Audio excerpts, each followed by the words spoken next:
সংসারে আমাদের জীবনে যখন কোনো সুখ বা দুঃখ আসে, তার জন্য আমরা কাউকে না কাউকে অবশ্যই দায়ী করে থাকি, তাই না? এই ব্যক্তি আমাদের সাথে এরকম কাজ করেছেন, তাই আমার সাথে এমন হলো। ওই ব্যক্তি যদি এমনটা না করতেন, তাহলে আজ আমি ওই স্থানে পৌঁছতে পারতাম। সবই আপনার দৃষ্টিভঙ্গির উপর নির্ভরশীল, আর যদি আপনার দৃষ্টিভঙ্গি এমন হয়, তাহলে তা অনুচিত। সত্যি কথা বলতে, এই সংসারে ভিন্ন ভিন্ন ধরনের মানুষ আছে। এটা আপনার উপর নির্ভর করছে কিভাবে তাদের স্বাগত জানাবেন। একবার ভাবুন, আমি আমার দুটো হাত সামনে নিয়ে এলাম, দুটো মুঠো খুলে দিলাম। দুই প্রকারের মানুষ আসবেন, কিছু না কিছু দিয়ে যাবেন।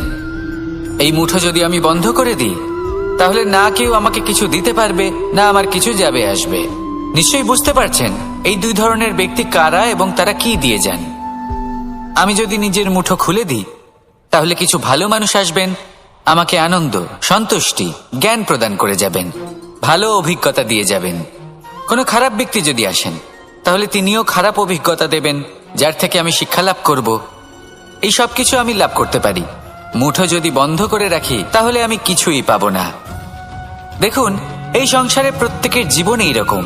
প্রত্যেকের জীবনে সবকিছুই আছে, ভালো খারাপ দুই মানুষই আছে। ভালো অভিজ্ঞতা আছে, খারাপ অভিজ্ঞতা আছে। নির্ভর করছে আপনার উপর যে আপনি কি করবেন।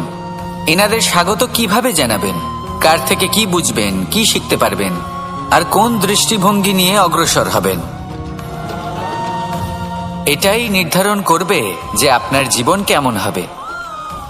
আসুন আমার সাথে ভালোবেসে বলুন, রাধা রাধা।